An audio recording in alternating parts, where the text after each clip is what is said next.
வணக்கம். முதலாவது என்னன்னா, மதிப்பிற்குரிய கோரக்பூர் மக்களுக்கு என்னுடைய மனமார்ந்த வணக்கங்கள். நான் பாபா கோரக்நாதரின் இந்த நகரத்துக்கு வந்து நீங்க கொடுத்த அன்புக்கும் நீங்க கொடுத்த மரியாதைக்கும் மனமார்ந்த நன்றியை தெரிவிச்சுக்கிறேன்.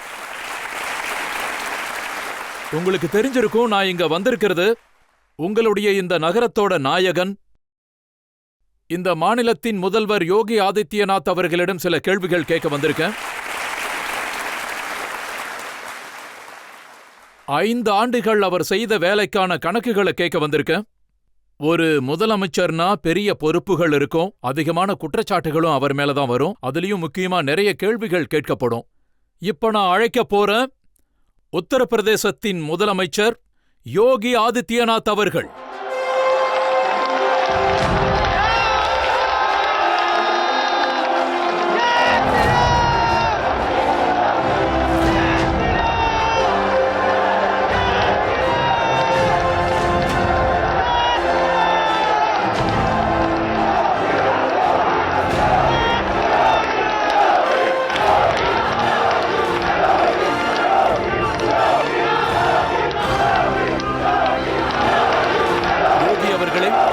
இந்த பிரம்மாண்டமான கோரக்பூர் நகரம் உங்க சேவை பூமியா இருக்கு.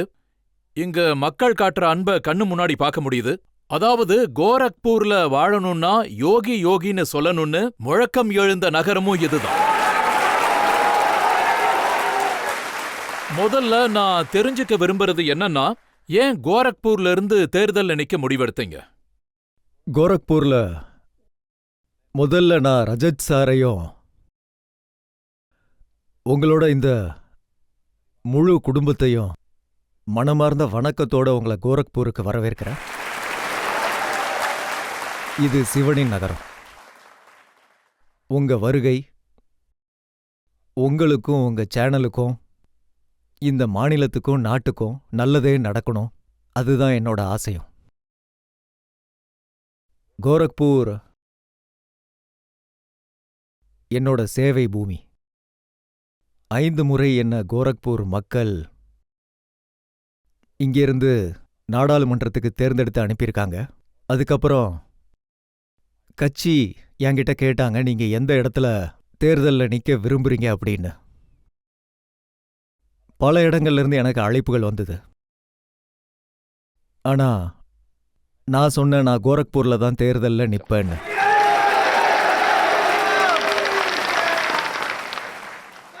ஏன்னா கோரக்பூருக்கு அர்த்தம்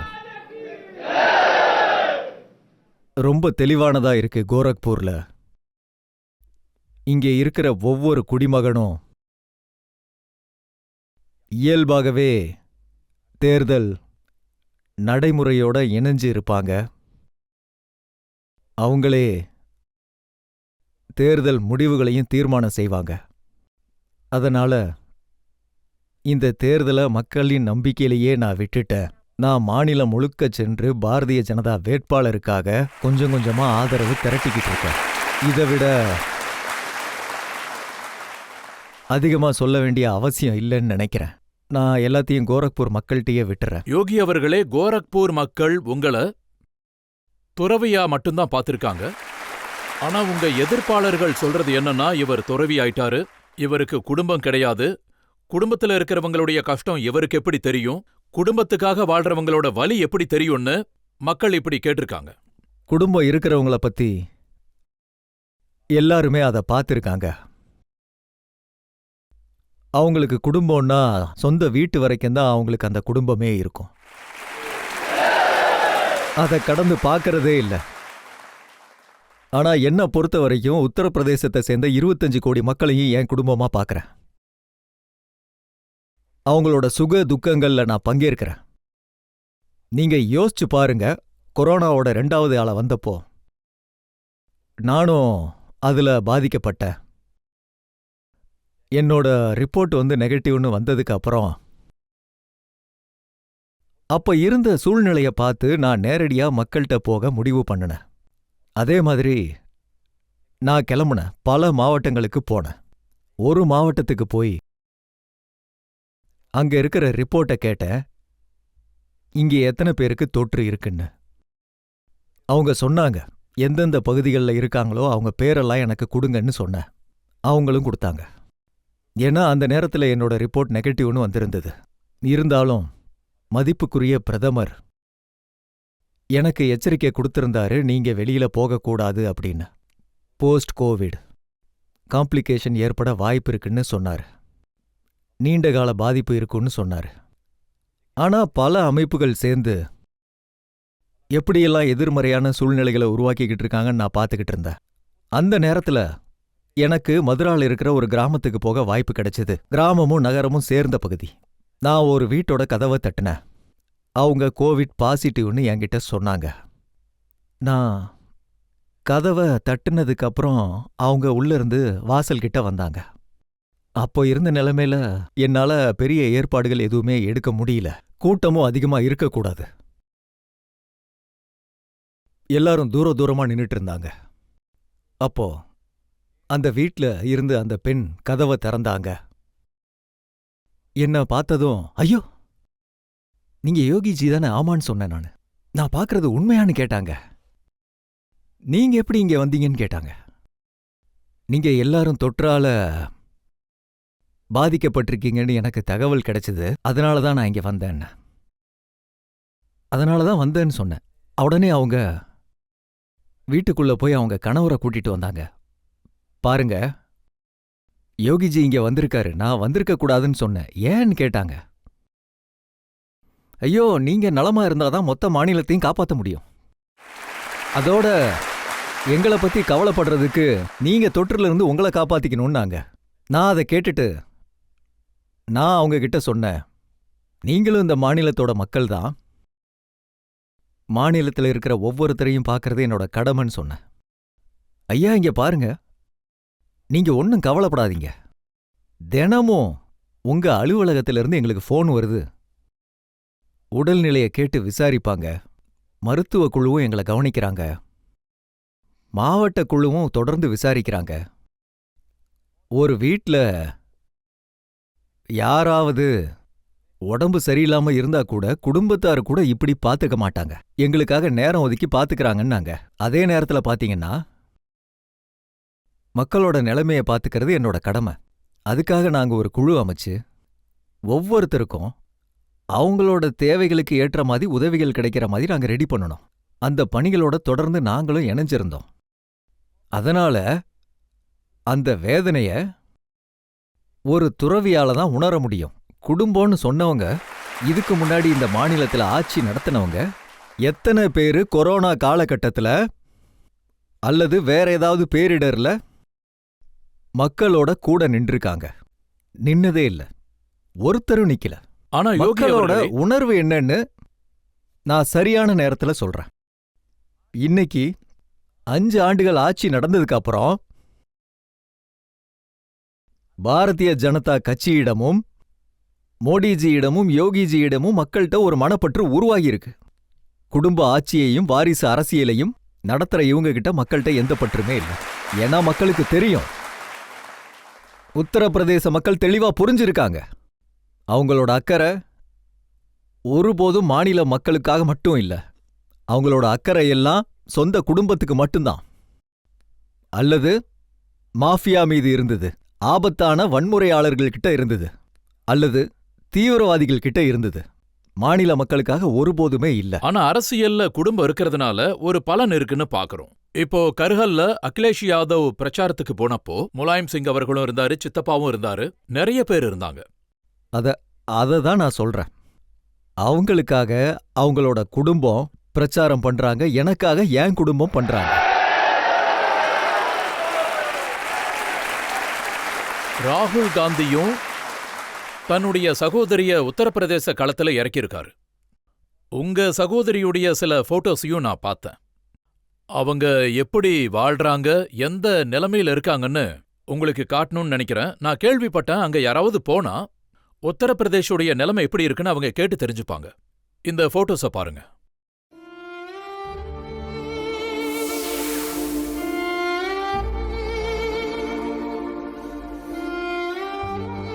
வீட்ல இருந்து பல கிலோமீட்டர் நடந்து வர்றாங்க.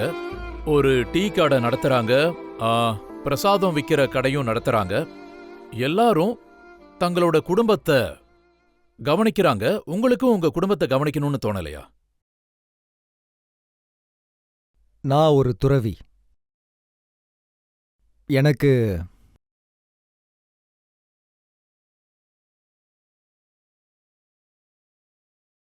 முழு மாநில மக்களையும் கவனிக்க வேண்டிய பொறுப்பு இருக்கு. ஒரு முதலமைச்சரா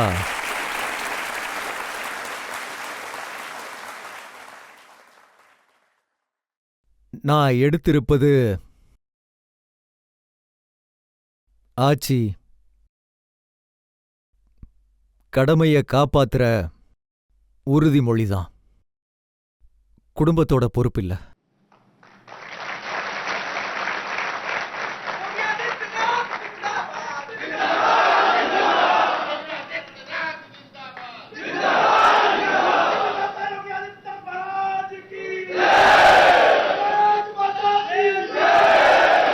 சரி யோகி அவர்களே, நீங்க குடும்பத்தை பத்தி கவலைப்படாம ஒரு துறவியா முழு மாநில மக்களையும் கவனிச்சிருக்கீங்க.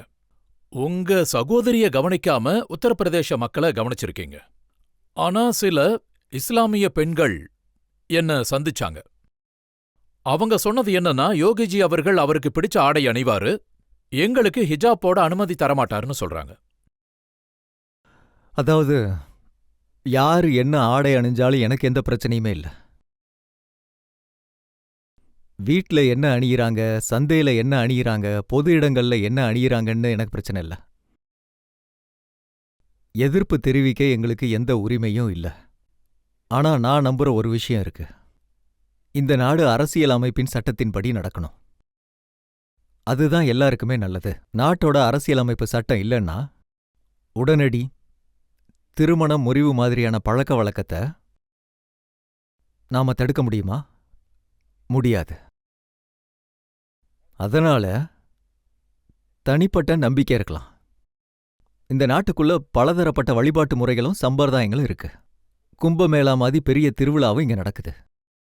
ஒரு காலத்துல அந்த விழாக்கள்ல யாரு முதல்ல புனித நீராட போறாங்கன்னு அந்த குழுக்கள்ல ஒருத்தருக்கு ஒருத்தர் சண்டை போட்ட காலமும் இருக்கு, மோதிக்கிட்ட காலமும் இருந்திருக்கு. ஆனா தேசிய ஒற்றுமைய மனசுக்குள்ள வச்சு எல்லாருமே அகம்பாவத்தை ஒதுக்கி வச்சாங்க. எல்லாரும் ஒற்றுமையா நின்னு பரஸ்பர உறவோட இந்த விழாவை பண்ணாங்க. ஆனா தனிப்பட்ட நம்பிக்கை தனக்கான இடத்துல தான் இருக்கணும். அந்த நம்பிக்கைய நாட்டின் மேல திணிக்க கூடாது. இறுதியில நமக்கு பாதுகாப்பும் மரியாதையும் தரக்கூடிய ஒரே உயர்ந்த கடமைனா அது தேசிய கடமைதான். அந்த தேசிய கடமை இல்லாம ஒரு நபரோ ஒரு குழுவோ நம்ம பாதுகாப்பாக இருப்போம்னு நினைச்சா அது தவறான புரிதல்னு நான் நினைக்கிறேன். எந்த சூழ்நிலையிலையும் நம்ம தேசிய கடமையை நிறைவேற்றணும். ஒரு கல்வி நிறுவனம் இருந்தா ஒரு மாணவி பள்ளிக்கு போறாங்கன்னா அந்த பள்ளி நிர்ணயித்த உடையில இருந்தாதான் அது சரியா இருக்கும். ஒரு மாணவன் பள்ளிக்கான நிர்ணயிக்கப்பட்ட உடையில இருந்தா சரியா இருக்கும். இல்லைன்னா இன்னைக்கு பள்ளி கல்லூரிக்காக கேப்பீங்க, நாளைக்கு பாதுகாப்பு படையிலும் இதே கேப்பீங்க. மதிப்பிற்குரிய நீதிமன்றம் கூட பல முறை தெளிவா சொல்லியிருக்காங்க. அதாவது எந்த இடத்துலயும் குறிப்பிட்ட சமுதாயத்தை பிரதிநிதித்துவப்படுத்துறத தோற்றமளிக்கிற அனுமதி கொடுக்கக்கூடாதுன்னு சொல்லியிருக்காங்க. உண்மையான பொருள்ல அது சமநிலை தோற்றத்துல இருக்கணும். அந்த உணர்வுக்கு நாம மரியாதை கொடுக்கணும். ஒரு நிறுவனத்தோட ஒழுங்கை சீர்குலைக்கிறதுக்கும் ஒழுங்கின்மையை பரப்புறதுக்கும் அனுமதி கொடுக்கக்கூடாது. நீங்க ஸ்கூல பத்தி பேசுறீங்க. அசாசுதீன் ஓவைசி சார் கர்நாடகாவில் நடந்த விவகாரத்தை இங்க கொண்டு வந்து ஒரு நாள் ஹிஜாப் அணியக்கூடிய ஒரு பெண் இந்த நாட்டுடைய பிரதமர் ஆகலான்னு சொன்னாரு. அதாவது நான் திரு ஓவைசி கிட்ட ஒன்னு சொல்ல விரும்புறேன்.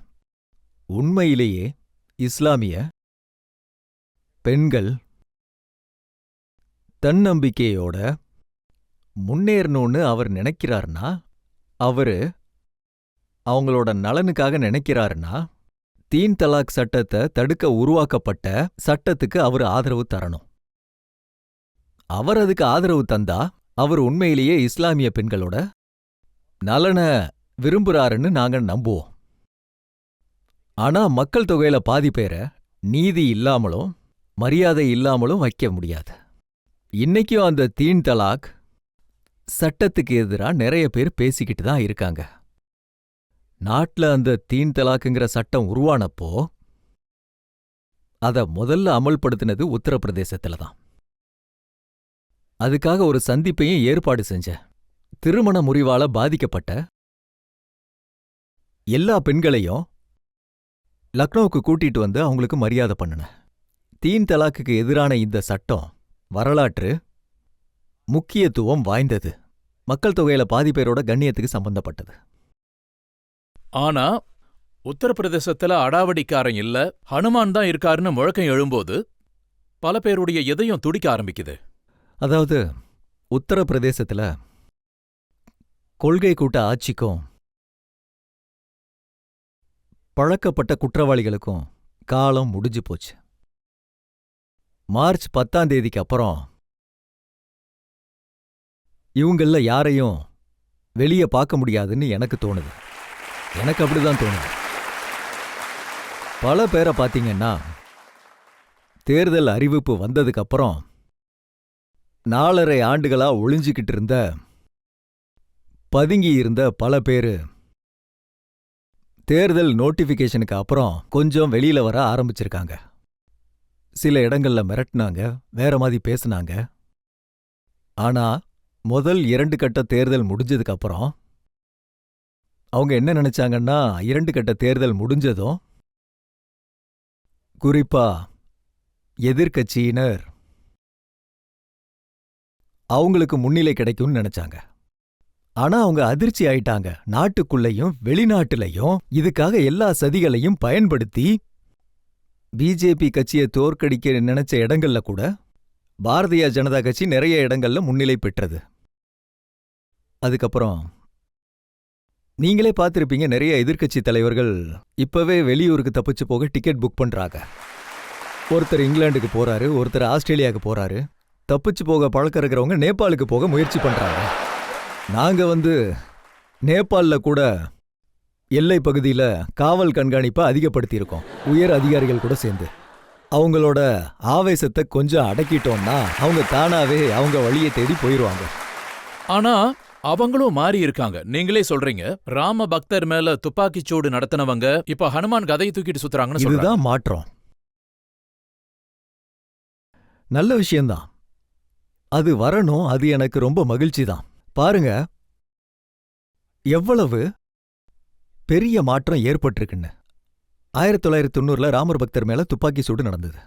அயோத்தியால பறவைகள் கூட பறக்க முடியாதுன்னு சொன்னவங்க தான் இவங்க. 2005-6 காலகட்டத்தில் ராமர் கிருஷ்ணரே இல்லைன்னு சொன்னாங்க. நாங்க 2017ல அயோத்தியால விளக்கு திருவிழா ஆரம்பிச்சப்போ அதையும் கூட அவங்க குறை சொல்லியிருந்தாங்க. அதுக்கப்புறம் பிரதமர் அயோத்தியால ராமர் கோயில் அடிக்கல் நாட்டும்போது நாடு முழுக்க ஒரு புதிய சூழல் உருவாச்சு. அப்பதான் இவங்க பேச்சு மாற ஆரம்பிச்சது. ராமர் எல்லாருக்கும் பொதுவானவர்னாங்க. அதுக்கு முன்னாடி ராமர் மேல நம்பிக்கை இல்லை. அதுக்கப்புறம் ராமரோட உண்மையான வலிமையை உணர்ந்ததுக்கு அப்புறம் ராமர் எல்லாருக்குமானவர் ஆயிட்டார். அதோட உத்தரப்பிரதேசத்தோட அந்த இளைஞர்களின் நிலைமையும் பாருங்க. இப்ப எந்த மேடைக்கு போனாலும் இதுக்கு முன்னாடி குற்றவாளிகளுக்கு ஆதரவு கொடுத்தவரு, ஆயுதங்களை தயாரிச்சவரு, ஆயுதங்களை பகிர்ந்தவரு, வழிப்பறி செஞ்சவரு, இப்ப அவர் எங்க போனாலும் ஹனுமானோட கதையை பிடிச்சிட்டு நிக்கிறாரு. நீங்க பாருங்க, உத்தரப்பிரதேசத்தோட சட்டமன்ற தேர்தலுக்கு அப்புறம் 2024 நாடாளுமன்ற தேர்தல் வரதுக்குள்ள அயோத்தியால பிரம்மாண்டமான ராமர் கோயில் கட்டி முடிச்சிருப்போம். அதே நேரத்துல ராமர் எழுந்து அருளியிருப்பார். இதுக்கு முன்னாடி ஆயுத கலாச்சாரத்துல இருந்தவங்க இப்போ அனுமானோட கதையை தூக்கிட்டு சுத்துறாங்க. நாளைக்கு அயோத்தியால சேவை செய்யறதுக்கு வரிசையில நிக்கிறத நீங்க பாப்பீங்க. ஆனா நீங்களும் சில நேரங்கள்ல இப்படியெல்லாம் பேசிடுறீங்க. முந்தைய அரசு கல்லறைகளுக்கு தான் செலவு செஞ்சது, நாங்க புனித தனங்களுக்காக செலவு செய்யறோம்னு. அது உண்மைதானே? கல்லறையும் முக்கியம் தானே?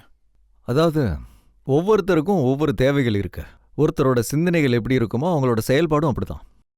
நான் கோரக்பூரோட வளர்ச்சிக்காக வேலை செய்யணும்னு நினைச்சேன். அதனால இங்க உயர்மட்ட மருத்துவ நிலைமையை உருவாக்கியிருக்கோம். மூடப்பட்ட உர தொழிற்சாலைகளை மறுபடியும் இயக்கம் பண்ணியிருக்கோம். இங்க அடிப்படை வசதிகள் மேல கவனம் செலுத்தணும். மக்கள் குடும்பத்தோட கோரக்பூருக்கு வந்து போறதுக்கு சுலபமா வழி ஏற்பாடு பண்ணணும். இயற்கையே கோரக்பூருக்கு அழகான பரிசு கொடுத்துருக்கு. ராம்கட் மாதிரி பெரிய ஏரி இருக்கு.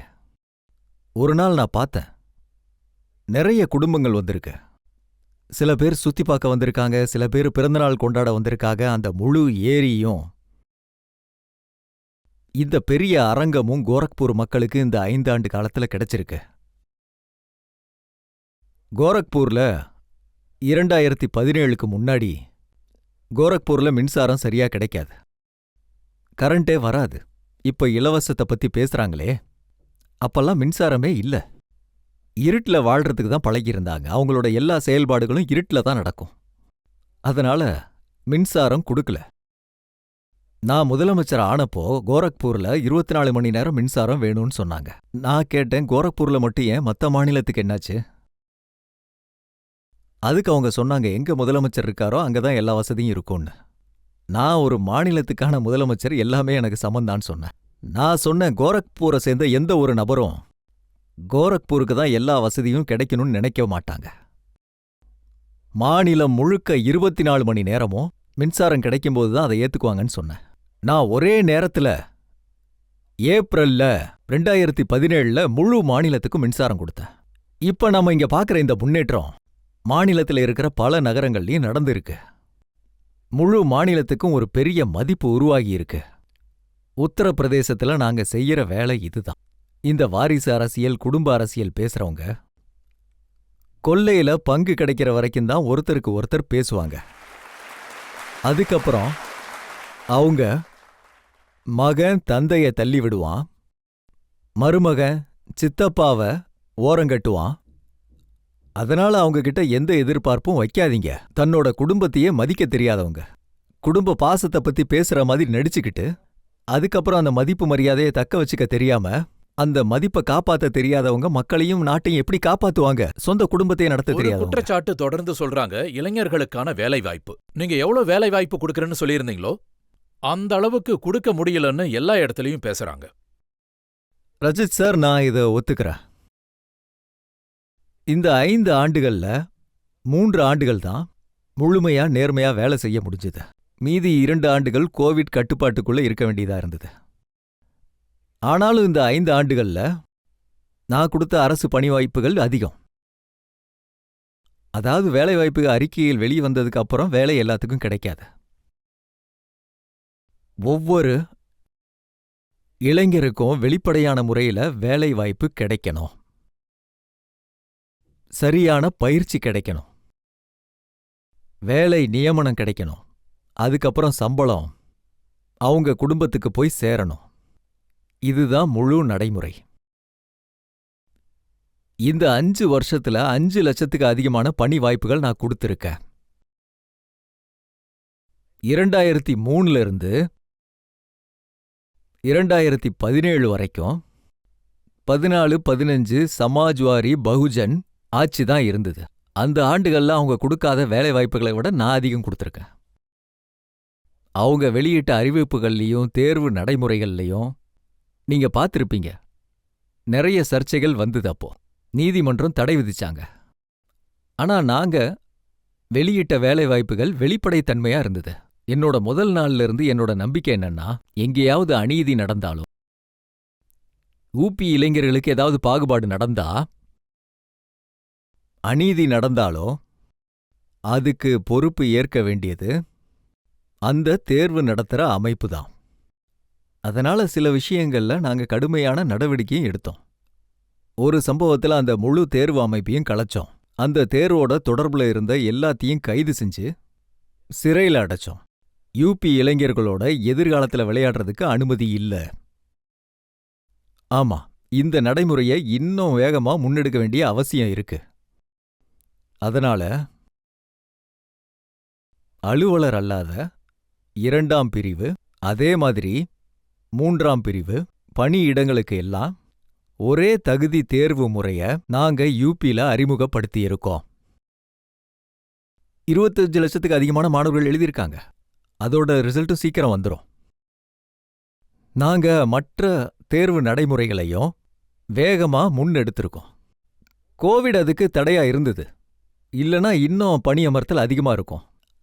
அரசு பணி வாய்ப்பை பற்றி நான் 70 லட்சம் வேலைவாய்ப்புகளை உருவாக்குவேன்னு சொன்னேன். ஆனா என்னால உறுதியா சொல்ல முடியும், யூபில 2 கோடிக்கு அதிகமானவர்களுக்கு வேலைவாய்ப்பு கிடைச்சிருக்கு. அதுக்கு காரணம், மாநிலத்துல சட்டம் ஒழுங்குன்றது பெரிய அளவுல மேம்பட்டது.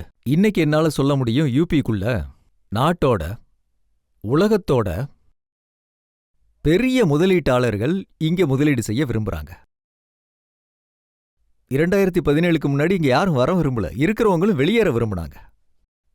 2017க்கு அப்புறம் நடந்த மாற்றத்தை முதல் 6 மாசம் எல்லாருமே கவனிச்சிட்டு இருந்தாங்க. உண்மையிலேயே மாற்றம் வருதா இல்லையான்னு எல்லாருமே பார்த்துக்கிட்டு இருந்தாங்க.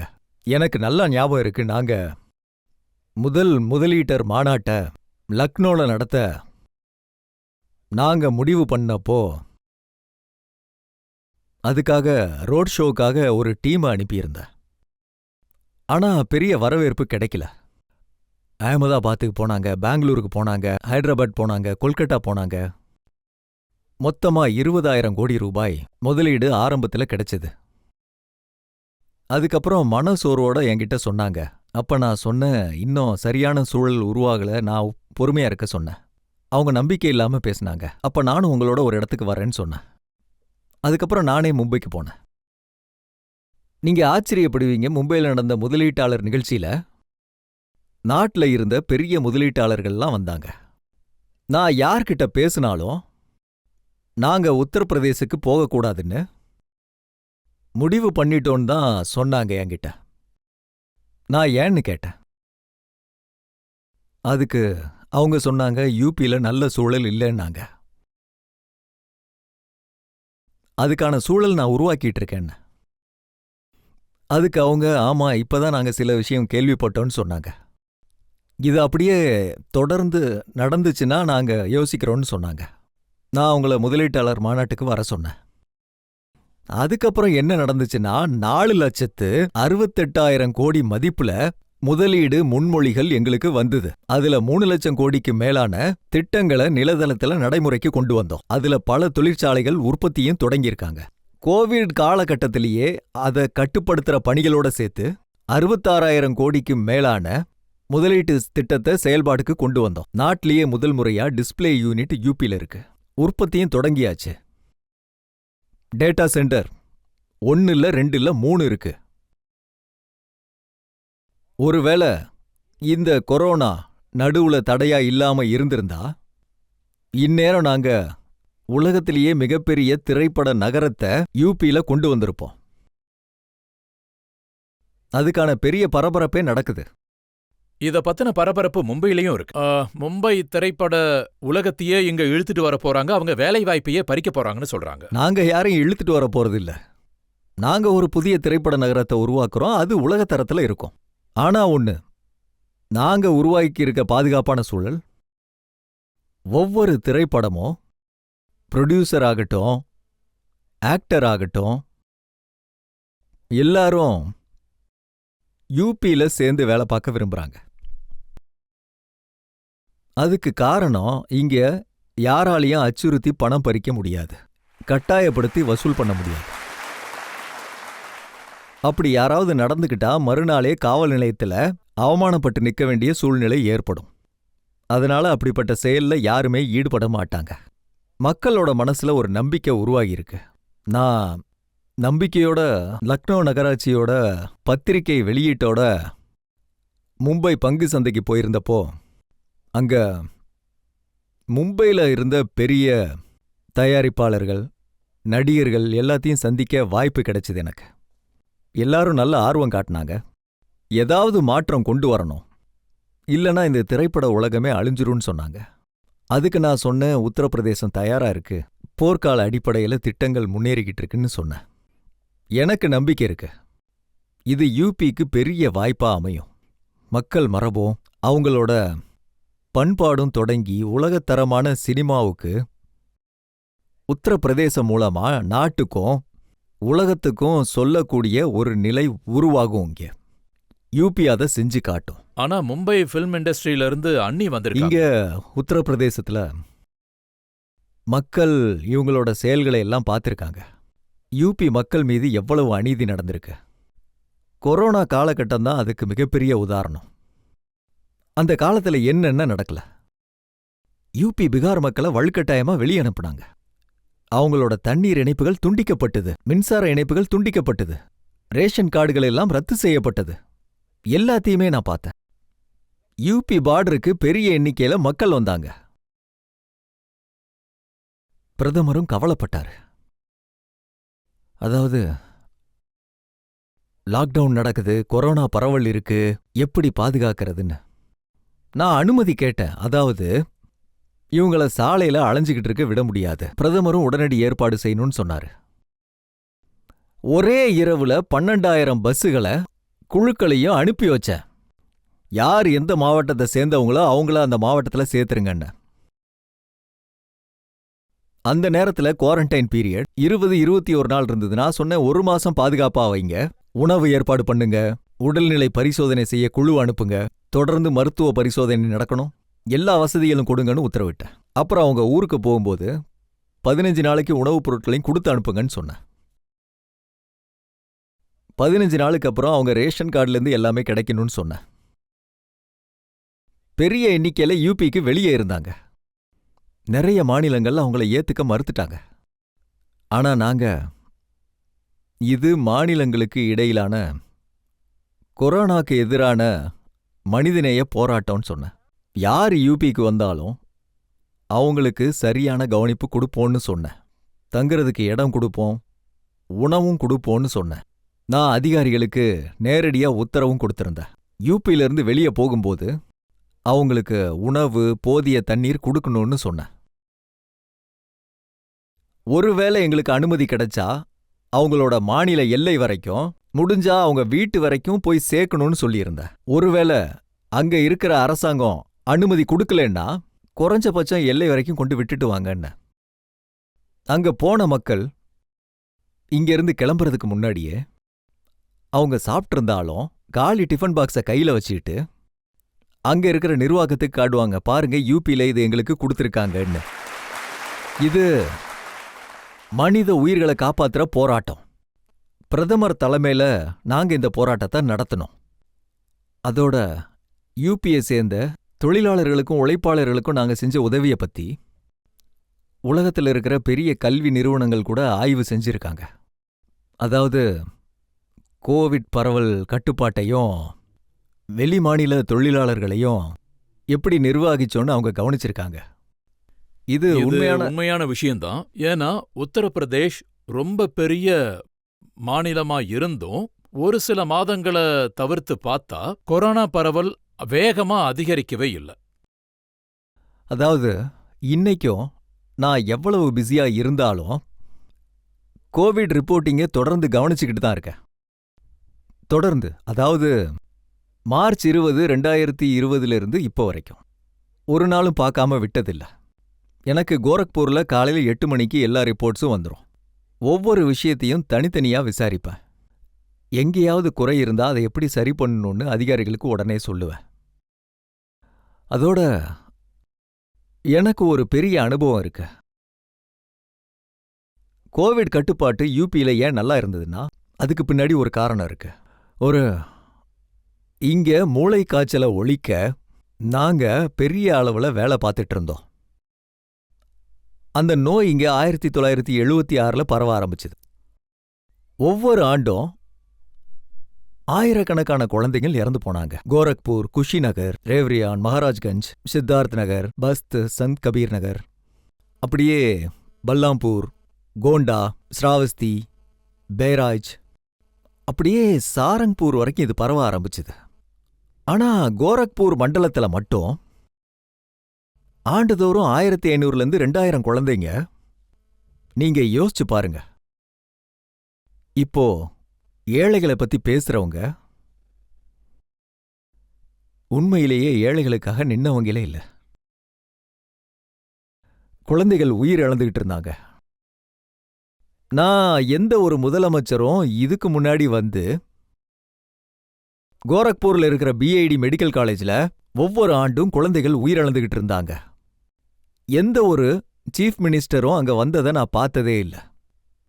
அந்த ஏழை குழந்தைகளுக்காகவும் அந்த பச்சை குழந்தைகளுக்கு ஆறுதல் சொல்லி நான் பார்த்ததில்ல. இவங்க குடும்பத்தை பத்தி பேசுறாங்க. குடும்பம்ன்ற பேர்ல நாடகம் நடத்துறாங்க. குழந்தைகள் இறந்துகிட்டே இருப்பாங்க. ஒவ்வொரு பெட்ல 4 பேர் படுத்திருப்பாங்க. தாங்க முடியாத துர்நாற்றம், ஃபேன் கிடையாது. வெயிலுன்னு சொல்ல முடியாது. ஜூன் ஜூலைல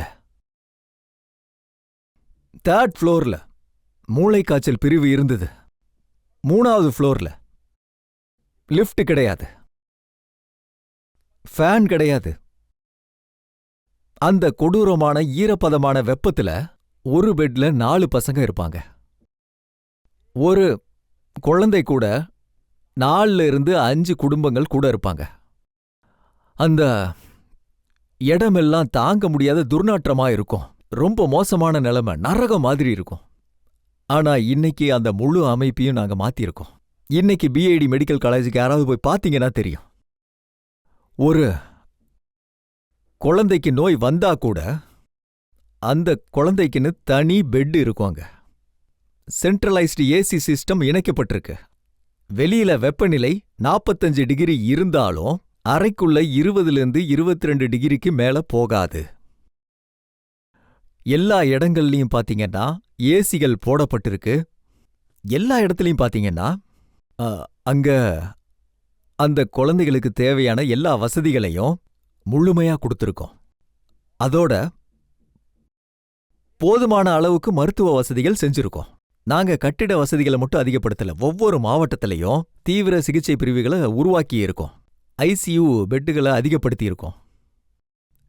கண்காணிப்பு முறையையும் வலுப்படுத்தணும். இப்ப நாங்க மூளைக்காய்ச்சல் நோயை 99% குறைச்சிருக்கோம். அதுல எந்த சந்தேகமுமே இல்ல. எல்லாத்தையும் திறமையான முறையில செயல்படுத்தணும். தூய்மை இந்தியா திட்டம், குடிநீர் திட்டம், ஒவ்வொரு துறைகளுக்குள்ளேயும் ஒத்துழைப்பையும் அதிகப்படுத்தி இருக்கோம். ஒவ்வொரு வாரமும் நேரடியா ஆய்வு கூட்டம் நடத்துவேன். கோரக்பூர்ல எத்தனை வீடுகள் ஆய்வுகள் நடந்தது, எத்தனை விழிப்புணர்வு நிகழ்ச்சி நடந்தது, எந்த துறை என்ன வேலை செய்யுது, ஒரு தடவை 2 தடவை ஏதாவது ஒரு துறையோட ரிப்போர்ட்ல ஏதாவது மாறுதல் தெரிஞ்சா, அதாவது ஒரு துறை ரிப்போர்ட்டை பார்த்தா நான் சந்தோஷப்பட்டுற மாட்டேன். நான் இதுல யுனிசெஃப் மாதிரியான 5 அமைப்புகள்கிட்ட இருந்தும் தனித்தனியா ரிப்போர்ட் அவங்கள்ட்ட வாங்கி தெரிஞ்சுக்குவேன். நம்மளோட எந்த துறை வேலை செய்யறாங்க, எந்த துறை செய்யலன்னு. ஏதாவது அதிகார அலட்சியம் நடந்தா அந்த அதிகாரியை கூப்பிட்டு நேரடியா நான் விசாரிப்பேன். அவங்கள கண்டிப்பேன். நம்ம குழந்தைங்க இறந்திருக்காங்க, நீங்க அறிக்கை எழுதுறதுலே நேரத்தை வீணடிச்சா அவங்கள கடுமையா கண்டிச்சிருக்கேன். இன்னைக்கு என்னால உறுதியா சொல்ல முடியும், எந்த நோய் கிட்டத்தட்ட 40 வருஷமா, அதாவது கிழக்கு உத்தரப்பிரதேசத்துக்குள்ள 50,000 குழந்தைகளோட உயிரை பறிச்சிருக்கு. ஆனா இப்ப என்னால உறுதியா சொல்ல முடியும், ஆயிரக்கணக்கான குழந்தைங்களோட உயிரை காப்பாத்திருக்கோம்.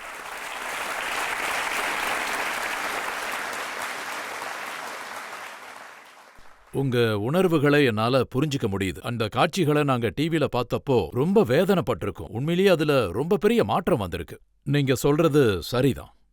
ஆனா ஏழை மக்களுக்கு நீங்க காட்டுற அக்கறையும் அவங்களுக்கு செஞ்ச சேவைகளும் இதெல்லாம் உங்க கூட அமைச்சரா இருக்கிறவங்களுக்கு கூட முழுசா சென்றடையல. பிற்படுத்தப்பட்ட மக்களுக்கும் மிகவும் பிற்படுத்தப்பட்ட மக்களுக்கும் நீதி கிடைக்கல, உரிமை தரப்படலன்னு சொல்றாங்க. அந்த பச்சை குழந்தைங்க எந்த குடும்பத்திலேருந்து வந்தாங்க, எந்த சமூகத்தை சேர்ந்தவங்க, யாருடைய குழந்தைங்க? எனக்கு தெரிஞ்ச அதுல மேல் ஜாதி கீழ் ஜாதிங்கிற குழந்தைங்களுக்குள்ள வேறுபாடு பார்க்கக்கூடாது. ஆனா நீங்க அதை பத்தி பேசணும்னு நினைச்சா, உயிரிழந்த குழந்தைங்களை வந்து பாத்தீங்கன்னா 90% மக்கள் வந்து பட்டியலினத்தவங்க, பழங்குடியினர், பிற்படுத்தப்பட்டவங்க தான். இவங்கள யாராவது ஒருத்தர் அந்த ஹாஸ்பிட்டல்ல போய் பார்த்திருப்பாங்களா? அதுக்கான நேரமே கிடையாது. ஏன்னா அவங்க வந்ததே வேற ஒரு நோக்கத்துக்காக தான். ஒரு விஷயத்த மறந்துட்டாங்க. அதாவது பாரதிய ஜனதா கட்சி ஒருபோதும் குடும்ப அரசியல் கட்சி இல்ல. பாரதிய ஜனதா கட்சிய தங்களோட குடும்ப அரசியல் மாதிரி மாத்திரலான்னு நினைச்சாங்க. ஏன்னா பாரதிய ஜனதா கட்சி தேசிய கொள்கைக்கு ஏற்ப நடக்குது. அவங்க தான் பிஜேபி கொள்கைக்கு ஏற்ப தங்கள மாத்திக்கணும்.